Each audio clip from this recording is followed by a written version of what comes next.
Straight talk from Israel. You're listening to Israel News Talk Radio.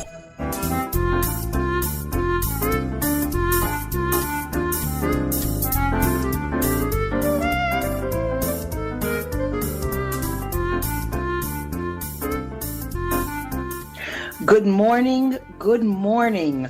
My name is Andrea Simintov, and you are listening to Pull Up a Chair on IsraelNewsTalkRadio.com. Just a quick note, the chat room is open.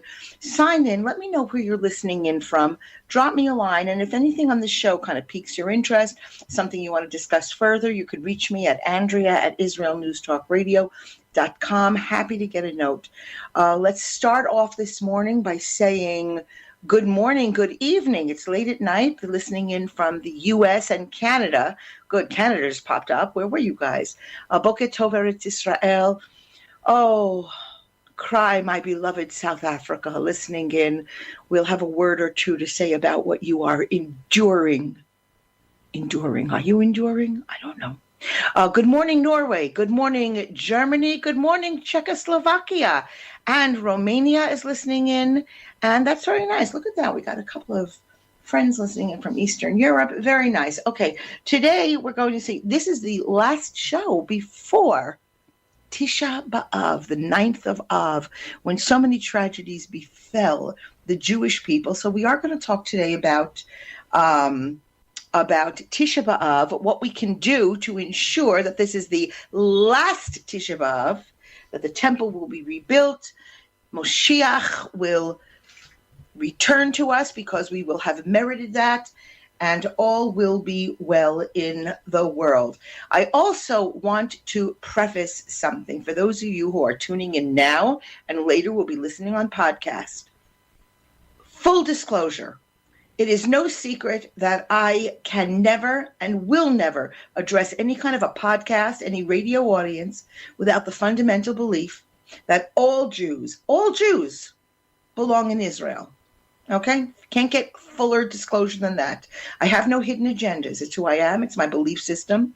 And although it has gone through some editing and an occasional tweak, remains pretty ironclad. I tell you that because you have to listen with this caveat in mind. All right? So don't say that you weren't forewarned.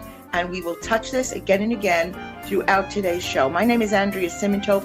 Thank you for listening in. I'm going to see you on the other side.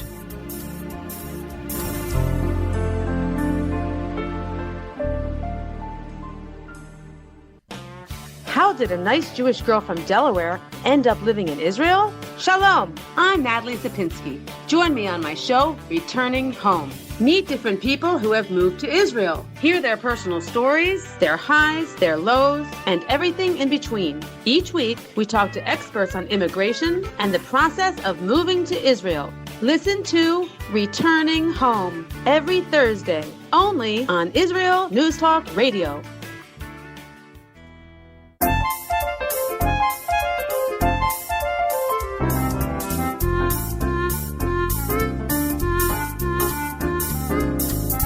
And we're back. Andrea Simintov, Pull Up a Chair on IsraelNewsTalkRadio.com. If any of you accuse me with not sounding so upbeat today, I'm upbeat. I'm always upbeat. Baruch Hashem, as long as we live. Who was it that said, that breath you just took? That was a gift. So clearly we are upbeat, but there are things that we cannot ignore today that would be irresponsible of me to go on to my fun, my days at the beach, my skirts not fitting, my stories of overeating, overindulging. Although I must tell you, yesterday, we'll get to this after, I did spend the day at the museum with my grandchildren, and I thought, we're going to buy this wonderful, healthy lunch and eat it in the sculpture garden. Everything was closed. I ended up eating. Okay, this just trigger warning for those of you who have to be careful of your saboteurs. I ended up, after a year of healthy eating, spending yesterday sitting under an umbrella eating, it was potato chips, it was Oreos, it was ice cream. And then I came home and I ate a salad to kind of detonate that. All right, that was just to let you know that Andrea is still here. So we cannot go on without mentioning that which is barely mentioned in the Western press, and that is the ravaging, the raping, the horror, the horror show that is taking place in South Africa, in particularly KwaZulu-Natal, where Durban is located, and Gauteng. And Gauteng includes Johannesburg, where my children and grandchildren live. There are shows that do it better. In the afternoon, please God, I will be speaking to my friends in South Africa on 103 High, I think it's 103 High Radio, something like that. And that's, if you want to really know what's going on in South Africa.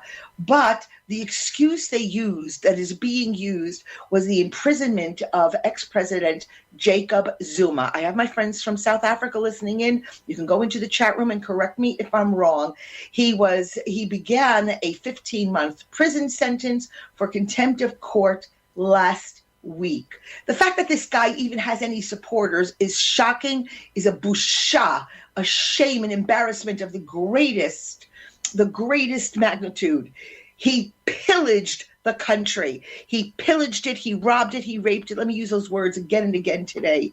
And his imprisonment, he was a late night joke, a talk show fodder for comedians, and now suddenly the burning of tires, the destroying of shops, the burning of lorries on the highway, and the withdrawal, the near complete retreat of the police force. I think they're in their 6th or 7th day of whatever is left. You know who's going to suffer. You know who's going to pay the price.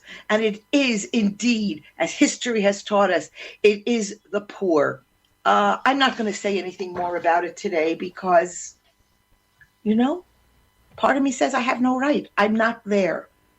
But I will tell you, clearer and clearer it comes to me every time I hear of a fellow Yid living in the diaspora. Diaspora, you heard the R on the end of that? Living in the diaspora. And they anemically mutter, you know what? Israel, it isn't easy. Since when do we get brownie points for easy? I don't know. Am I the only person here who has seen photos of people hanging off the sides of buses in Calcutta and in Mumbai to get to a destination? That's not a good enough example? Let's go back in our history. Let's remember the South Vietnamese racing, holding on the bottoms, the landing sleds, the landing blades of departing helicopters that were beating a hasty retreat from the rapidly approaching Viet Cong militia. People were hanging on, a baby in one arm, and they fell to their deaths, but that was a chance they were willing to take. You know why? They understood what imminent danger felt like, looked like, smelled like. I spent the last week reading a memoir by psychologist Edith Eiger, E-G-E-R. You see her, I'm not going to spoil it. I urge all of you, Google, read Edith Eger's memoir called The Choice. If Andrea Simintov on Pull Up a Chair can't get it through our communal head, what freedom tastes like, smells like, and how hope's glimmer can ignite a human being to action, this book certainly will. There's a story that a lot of people say it's a joke, but it's not a joke. The wisdom is pronounced. It's the story of a flood. Okay? Many of the American listeners know what it is to live through a hurricane. Hurricane floods in the South. What was it that happened in New Orleans? We know what that is. The name of today's show, as I posted it on Facebook, was called Two Boats and a Helicopter. And here's the two boats and a helicopter story.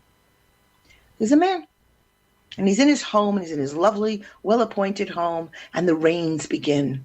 And the rains don't abate. Not only do they not abate, the land becomes swollen with water, and the waters begin to rise, and it enters his living room.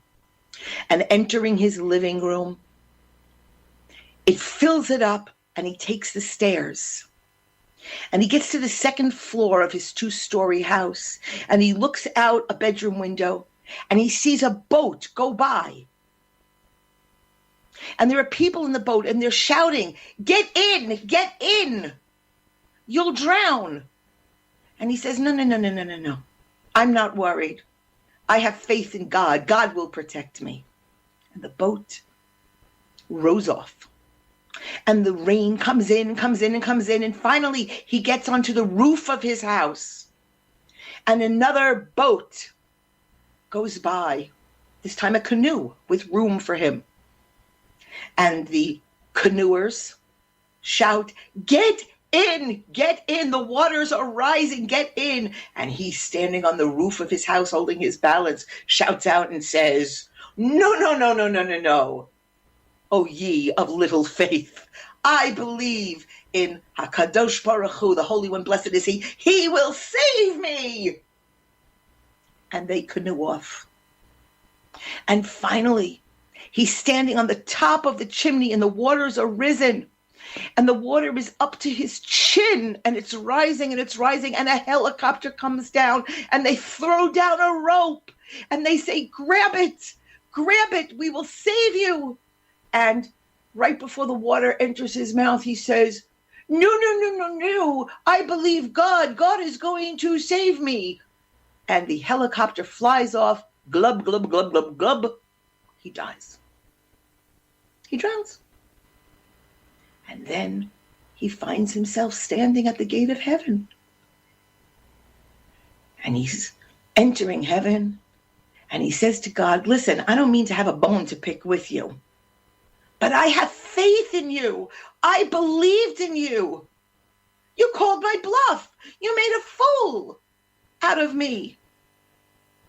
And God says, what do you want from me? I sent you 2 boats and a helicopter.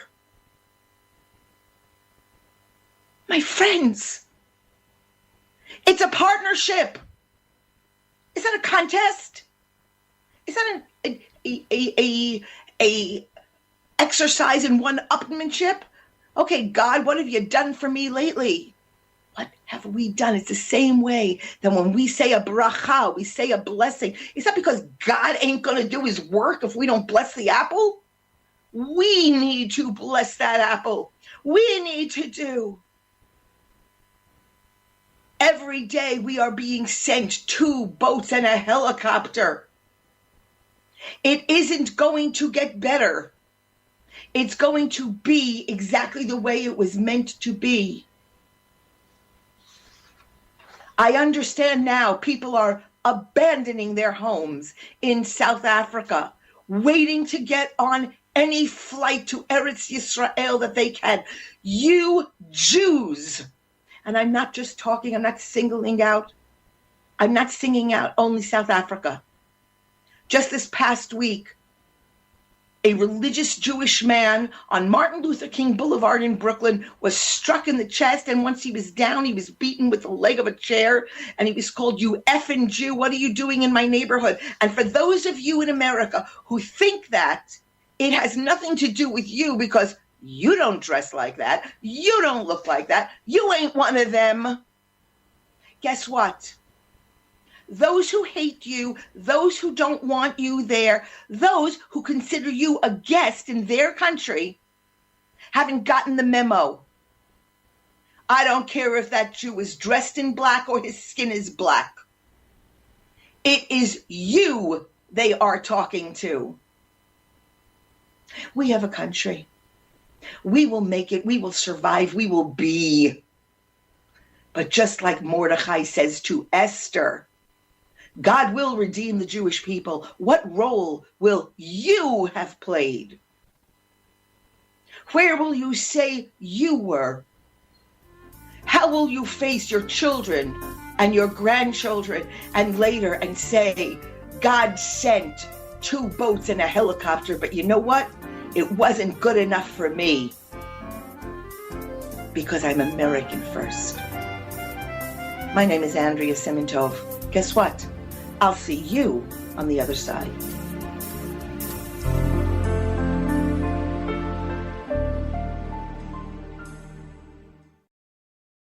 Shalom, everybody. Making a difference often takes just one moment and one person at a time. I am Orly Benny Davis, your show host on Israel News Talk Radios from Jerusalem with Love. You'll be hearing people talking about politics, religion, social issues, and making a better tomorrow. Join me, Orly Benny Davis, for God and Country. From Jerusalem with Love. Wednesdays on Israel News Talk Radio.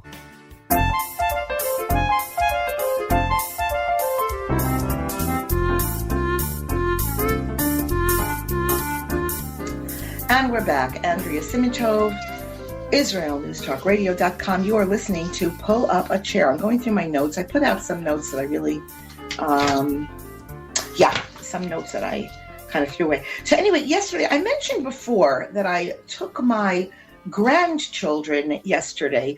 You know, it's the 9 days preceding in the 3 weeks prior to Tisha B'Av. And the 3 weeks have their own strictures, their own stringencies, I should say. But the 9 days are the, I was going to say they're really the meat and potatoes of this period of mourning, but they made maybe the potatoes, but not the meat. We do not eat any meat during this period. Anyway, this is not what this show is about. It's not a treatise on religion. Okay. So having said that, I took my grandchildren to the Israel Museum. I have many different grandchildren, thank God, all from different hashkafot, outlooks, different kinds of families. But these grandchildren had never been to the Israel Museum. Really a world-class museum. It's world-renowned. Anyway, I took them to the museum yesterday, and guess who learned the most? She has a radio show. She's speaking to you now. Okay.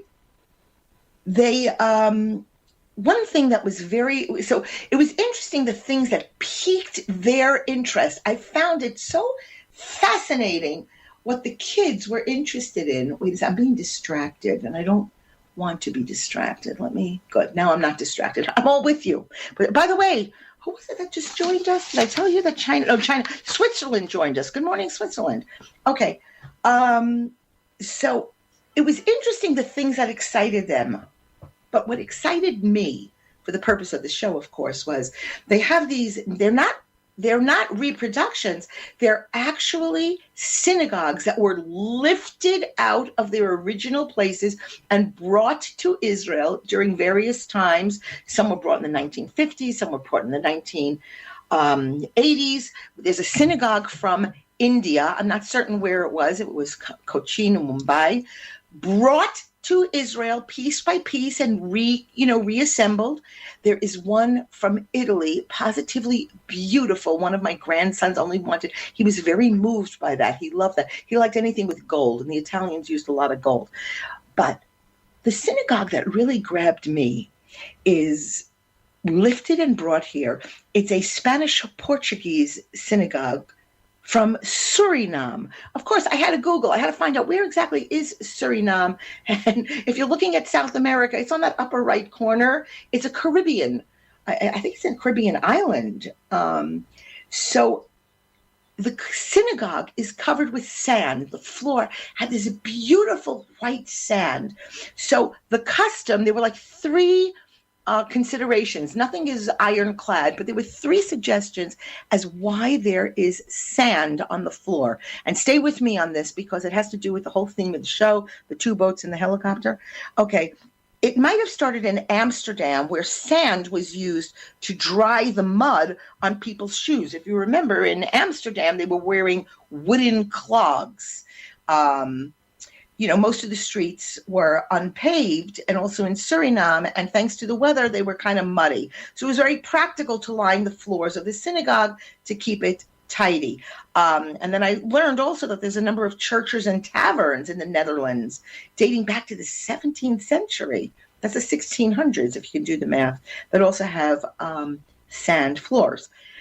So, but the most common explanation, however, is that this practice of putting sand on the floors originated in the early 1600s in the northern region of Brazil, actually, where Spanish Portuguese conversos, these were forced converts to Christianity. They actually returned to Judaism, and they were trying to retain their ancestors' traditions while under the Iberian, microscope. So because the synagogues were not permitted to operate, the conversos, maybe that's not the politically correct term today, you'll let me know. I'm sure this audience will let me know, who was still committed to practicing Judaism, they had no choice but to meet in private homes. So these gatherings, they were an open secret, but they felt that it was better to be as discreet as possible. They put down the sand, which kind of muffled the sounds of the comings and goings of worshipers. But here's my favorite explanation. It has a midrashet from the Midrash, there's a connection. It said that the sand symbolizes the terrain of the Sinai, Midbar Sinai, where the children of Israel wandered for 40 years after the Exodus, after the leaving of Egypt. Among earlier generations, it was understood to emphasize the idea that even though they were living in a tropical paradise, they're still in the desert. When I heard that, I went crazy. I said to myself, you know what? There should be a rule. Every single synagogue, Reform, Conservative, Orthodox, Reconstruction, someone's basement minion should be obligated to have sand on the floors, to drive home the understanding. It is temporary and you're wandering. Don't fool yourselves. If I were king of the forest, only synagogues in Israel would be outfitted with more permanent flooring. Okay, I got that out of my system. Oh, good morning, Russia. Russia's listening in, as is Nicaragua. I'm interested. Write to me from Nicaragua. Let me know what you think about my Suriname tale. Okay. What fascinated me was I thought the grandchildren are going to get really excited about the Jewish clothing throughout the ages. The very dramatic gowns and the crocheted numbers and the those Yemenite tassel masks. I thought they would love mummies. Big stuff, big dramatic stuff. I was blown away. I almost skipped the room. There's a room that has delicate painting and calligraphy that was used to illustrate books in the 15th, 16th, 17th centuries. They had like movies, videos, and how you would see they would use the gold leaf and they would paint, outline with black wax and fill in with natural colored dyes. I thought that they would be actually bored by that room. I was about to skip it, but because it was one of my grandsons ran in and said, "Hey, look at this," I was blown away. They were completely entranced with the idea that someone could spend an entire life illustrating one Passover Haggadah or a book of Esther for a very wealthy family and feel deeply satisfied with having achieved their life's mission, to feel blessed in the work, in the fruits of their labor that might have been a commission of a lifetime. Ironically, I didn't have to do the grandma lecturing. More than once, these children of affluence, these children of iPads and YouTube, brought up the concept of how disposable and temporary our lives feel today. I got to tell you, I was astounded. They reached so many deeply satisfying conclusions without the grandma lectures. And when I suggested to them that there was no reason for the Jewish people even to exist, one of my grandsons, he balked. He says, what do you mean? What do you mean? Because we get a little spoiled here. We live in a country with so many Jews. What do you mean we couldn't exist? That's the beauty of living in Israel. You actually don't understand what it means to be a minority, as those from overseas are listening to. So I explained that historically, our enemies have been better equipped and better enraged and outnumbered us. And we've always been such a tiny percentage of the population. And yet here we are. And in fact, it never struck me as important when I would go to the museum and see, I said, why do they have this completely unfurled behind glass, a whole Sefer Torah? You know, that's kind of a waste of wall space, isn't it? It took spending yesterday through the minds and the mouths of babes for me to get it. It was evidence in Israel's National Museum. Indeed, it's the reason for our existence. You can't have a national museum without evidence of our nationhood. And I had the honor of observing, surprisingly, that it was the little things that struck the interest of children. The paintings inside a sukkah from the 1800s, the painstaking art of bookbinding, the wee details of life. They're blinded by Hollywood, by special effects. And somehow the whispers of our culture, our history, spoke to them far more poignantly than grand sculpture and colossal events. You know, we talked about the purpose of art, and they struggled a little bit. Some children teased my grandson for being drawn to a bronze skeleton of a horse. It was a piece of modern art that was somehow lifelike, and yet it spoke to him. But when I said to him, the reason we have art is to elicit a response, because I had to use a different word for elicit. I don't remember what it was. They got it. I said, some art bothers us. Some art relaxes us. Some art makes us ask questions. And somehow these children that had never before set foot in a museum, they understood how critical, how important, how urgent it is to document our raison d'etre, the reason we're here, and why we stay. All right, my name is Andrea Simintov. Thank you for letting me share that little vignette of my own life. Guess what? I'll see you on the other side.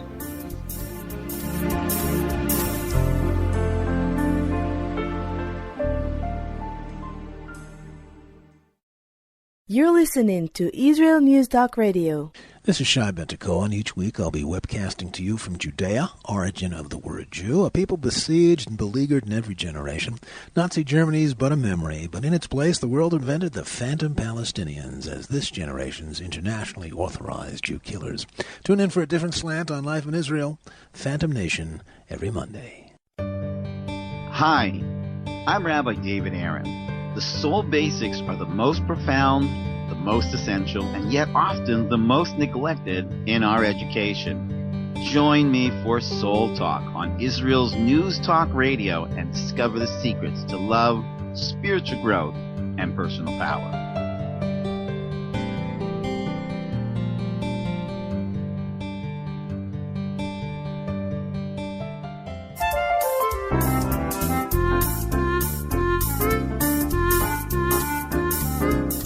And we're back. Andrea Simintov, pull up a chair on IsraelNewsTalkRadio.com. Thank you for sharing this morning with me.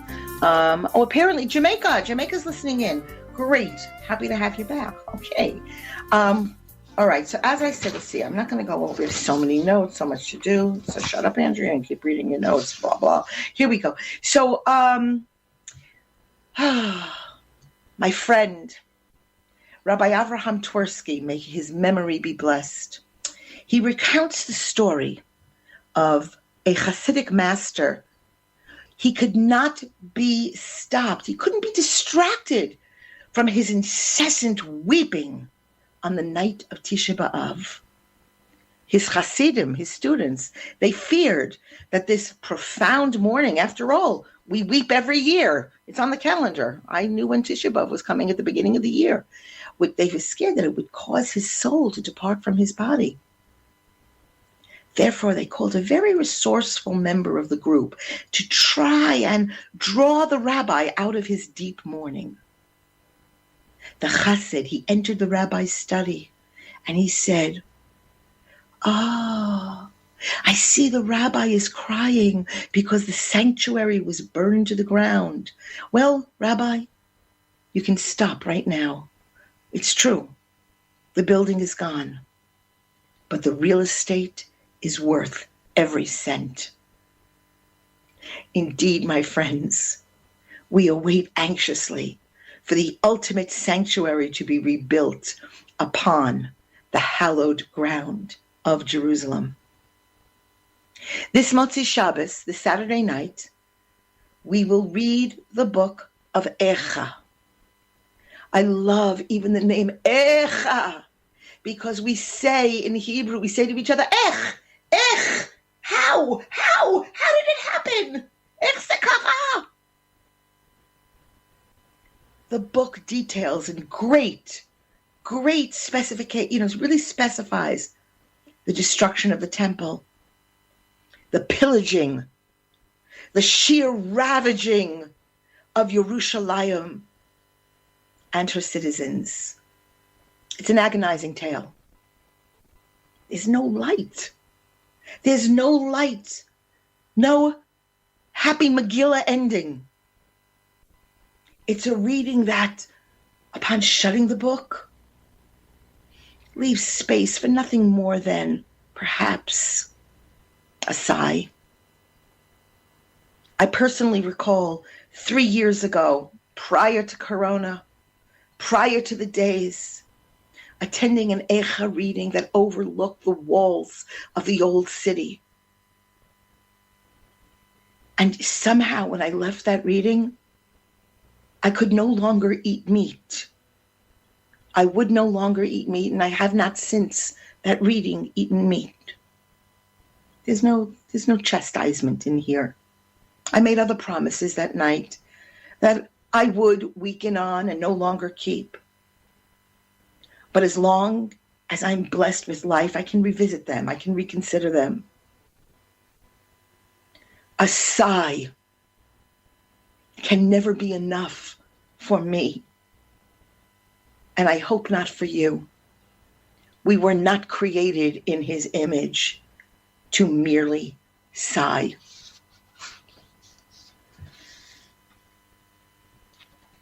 The book of Devarim. This Shabbos, we read the book of Devarim. And Moshe offers a long and beautiful, it's a valedictorian address. It's the most personal part of Moshe's involvement in our Torah. It lays bare the humanities and emotions of the man himself, which is what always made him special and ours. He was a man. His frustrations with the people who are destined and charged with holiness and seem to be running away from their destiny. Sounds familiar? It's in his words. His cry of Eicha, how can this be? He's a forerunner, in the words of the Midrash, of the ultimate Eicha, which causes us to weep and mourn on Tisha B'Av. Because it's not only the stress of leadership that pains Moshe, though it certainly is part of his burden. It's that relentless carping, the lack of appreciation of Israel towards our blessings, our relationship with God. It knocks Moshe into this terrible funk, a terrible sadness. He can smell, he can taste, he can see the impending troubles. He's going to state in this book, I know that after my death in the future, you will stray from the path of Torah and worship strange gods. Terrible things will then befall you until the day of the final redemption arrives. Moshe's words, his heart, his thoughts What kind of anguish is this? It's not personal to Moshe alone. It's the anguish of a parent who knows fully well the error their child is making in pursuing a matter, a relationship, something, and is absolutely incapable of stopping the personal disaster from happening. It's watching that car wreck. This address of Moshe is not purely about past events, but it's a reminder of our weaknesses throughout history. And sadly, today as well. Eicha. How can this be? It's a word that fits all of us. Moshe, he kind of zeroes in on the two faults of personality that lie in the root of Jewish weakness and dissatisfaction. These are the roots of ingratitude and a lack of self-worth. The matter of ingratitude, it's addressed many times in the Torah. These complaints about the manna, the water, the land of Israel, the exodus from Egypt, all over the place.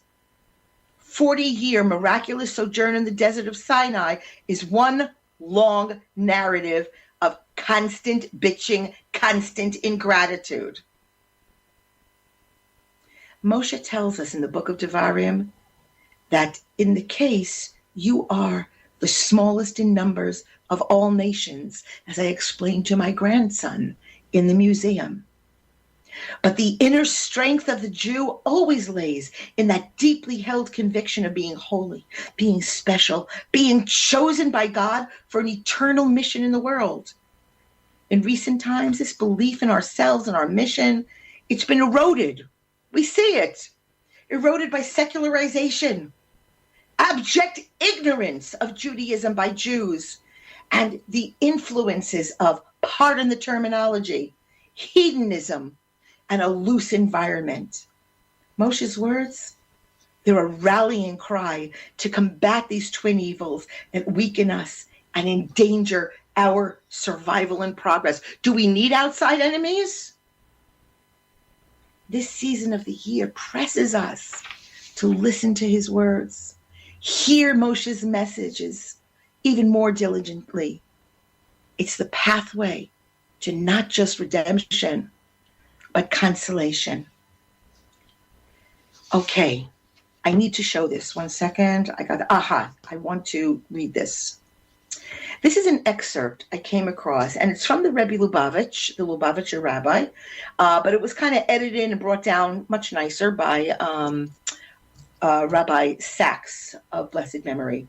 There's a saying of the Rabbi Levi Yitzchak of Berdichev that this Shabbos is called Shabbos Chassan, and it's a day when we're presented with this vision of the third temple, even though we see it from a great distance. It leads us to understand that the connection between the vision of the Haftorah and the Torah section of Devarim, which are always read together on this Shabbos preceding Tisha B'Av, the 9th of Av. The entire book of Devarim is different from the other 4 books of the Chumash, the 5 books of Moses, in being addressed to the generation who are about to enter the Holy Land. They needed counsel and a caveat in a way that the previous generation did not. Why? Because a people who had traveled in the wilderness possessed such an immediate knowledge of the divine. They had seen Hashem in the Sinai, but the succeeding generation, they were already touched by their responsibilities in the physical world. They lost that immediacy. They heard Hashem, but they didn't see him. They were addressed in the words, and now Israel, listen. The difference between seeing and hearing is this. Someone who witnesses an event is unshakable in their testimony. He's seen it with his own eyes. He's a more reliable witness. But one who hears about an event might in time entertain doubts. Hearing does not confer certainty. That is why the generation who were about to enter Eretz Yisrael, who heard but did not see Hashem, remember in the 40 years, most of them died. They had to be commanded about self-sacrifice and the like. It was a warning which would have been superfluous to the people who had exited Egypt. In one way, to reach something unattained by their fathers who were told, you have not as yet come to the rest and inheritance which the Lord your God has given you. For only by the descent into material concerns, the translation of God's will into practical action can fulfill the rest and our inheritance. In short, Devarim tells us of a paradox. The message of the 9 days of mourning for the loss of our temples, throughout the resulting exile, it will come true, this redemption. But we are being afforded and given a glimpse of our future and our hope at the moment of our loss. Shabbat Shalom u'mivorach from Yerushalayim.